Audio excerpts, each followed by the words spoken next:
Hello, my name is David Delk. I am a member of the Oregon UU Voices for Justice Board, and I'm going to talk today about how we deepen democracy and democratic practices here in the state of Oregon. So let's start with some good news.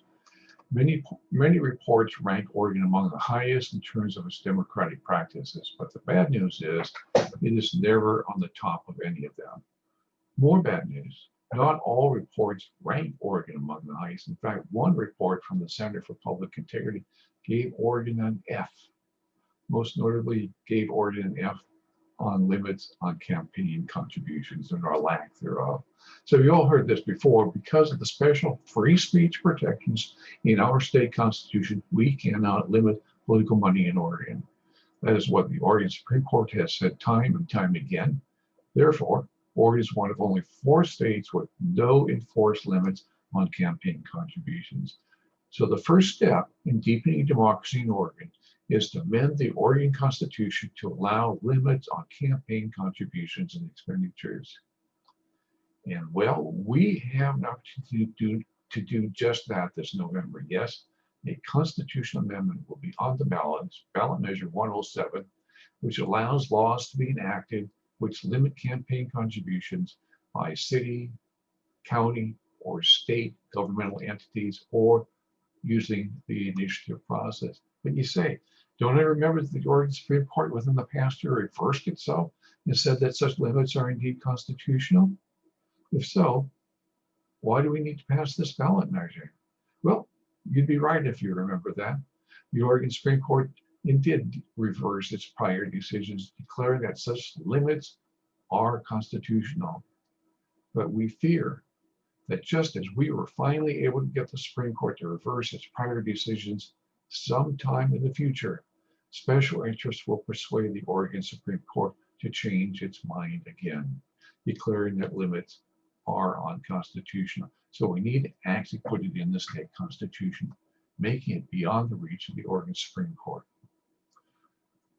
BL 107 also does more than just allow limits on campaign contributions. It adds 2 other provisions which the Oregon Supreme Court decisions have never issued rulings on. Ballot measure 107 also amends the Oregon Constitution to allow enactment of laws which require the disclosure of political contributions and spending, and also they require that political ads disclose who paid for them. So those provisions would now be in the Constitution and not subject to future Oregon Supreme Court decisions. Note that the amendments allow the enactment of such laws. No limits are included in the measure itself. It is up to us to enact them for state elections, city elections, and county elections. Well, Portland and Multnomah County have already done this, and another part of ballot measure 107 allows those laws to go into effect. But what about the rest of Oregon? Having a strong vote on ballot measure 107 sends a strong message that Oregon voters support and want effective limits on campaign contributions. Besides the state, ballot measure 107 also allows cities and counties to enact limits and disclosure requirements. Now is a great time to start the drumbeat for such laws. Contact your city and county commissioners, express your interest in enacting limits at the local level. They don't have to wait. They can actually enact such laws right now. You should express your interest and support for such laws right now. Contact members of legislature and candidates for political office at all levels. Let them know that you expect them to act for limiting campaign contributions, and this is a really important issue to you. What might those limits look like, you might ask? Well, for cities and counties, we have a model in both Portland and Multnomah County in the measures that we have already enacted.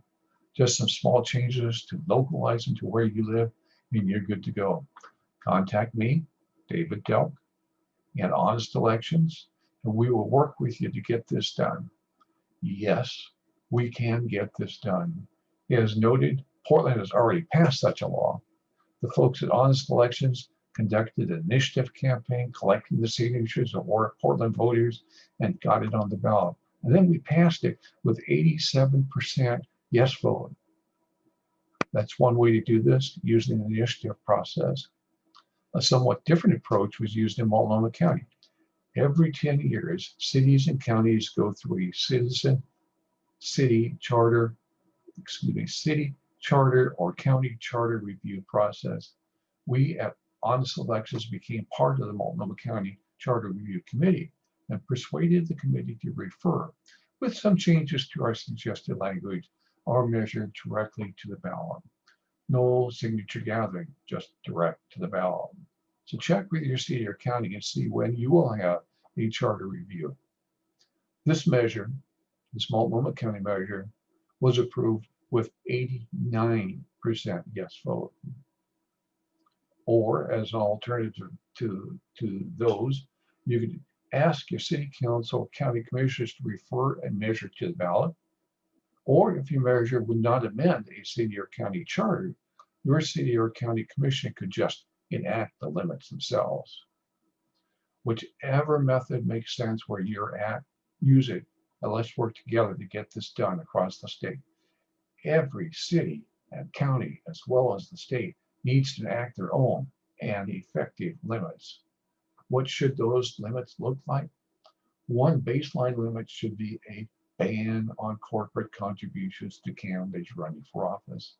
Another requirement should be that on political ads themselves, disclosure of the top funders must be shown.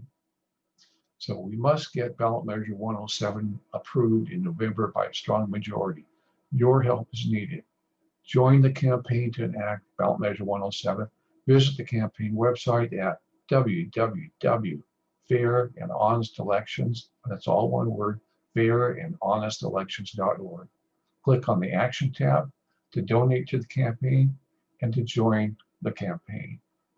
We can have limits on money in order. The first step is for you to vote yes in November on ballot measure 107 and to get your family and friends to vote yes as well. Another report ranking states on democracy issues was issued by Unity America, ranking states on 5 democracy issues: ranked choice voting, automatic voter registration, voting by mail, primaries open to all voters, and taking partisanship out of electoral map making. In this report, Oregon scored a D, receiving just 10 of 40 possible points. Those 10 points were all earned because we had vote by at home, mail-in ballots, and automatic voter registration. No points received for ranked choice voting. Well, we don't have ranked choice voting yet in Oregon. However, ranked choice voting will be used in Benton County for the first time in November, and advocates expect to have a legislative proposal for state level ranked choice voting in the 2021 legislative session. Ranked choice voting is important because it gets rid of the so-called spoiler effect of minor party candidates when they participate in elections. With ranked choice voting, we always end up with the winning candidate elected having majority of the votes instead of just a plurality. Ranked choice voting gets a winner with majority support without a spoiler effect by strong third-party candidates in a single election. It is already used in 18 American cities, including San Francisco, Minneapolis, and Santa Fe.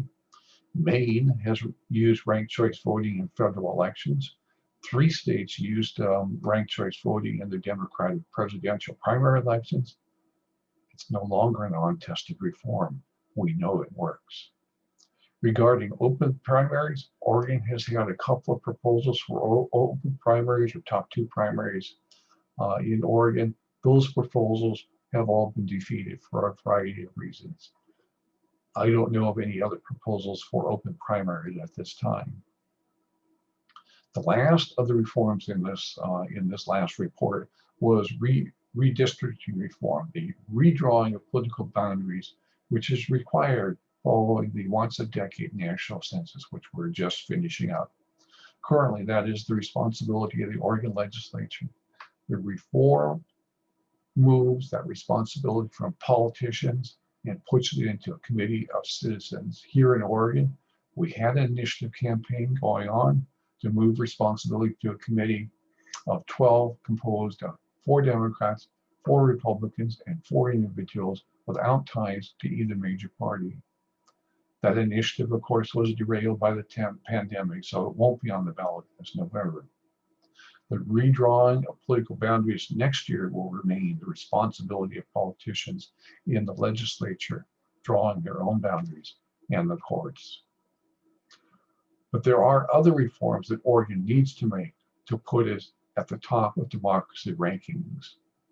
Allow same-day voter registration and voting.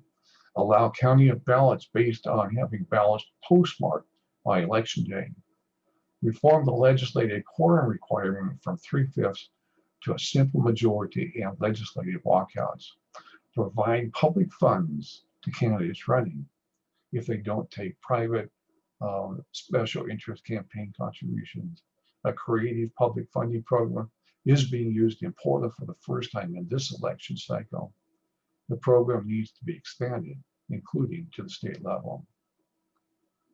And these two next reforms, will not affect our democracy rankings, but at the federal level, we must continue to support, move to amend proposed U.S. Constitutional Amendment declaring that corporations are not people and money is not speech. This is bill number HJR 48.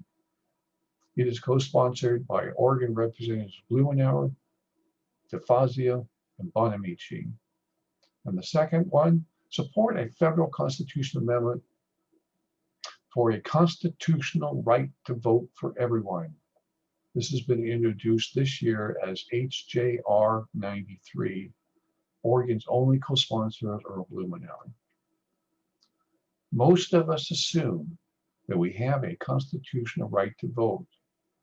While such a right exists for former male slaves and for women, others are not covered.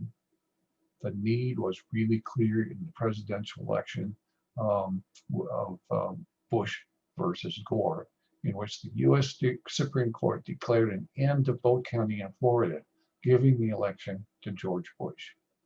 A constitutional right to vote would have required that the vote counting, or in this case recounting, should continue until all the votes were counted. So that's there's a whole lot of other reforms that we need to make, but we don't have time to review them all now.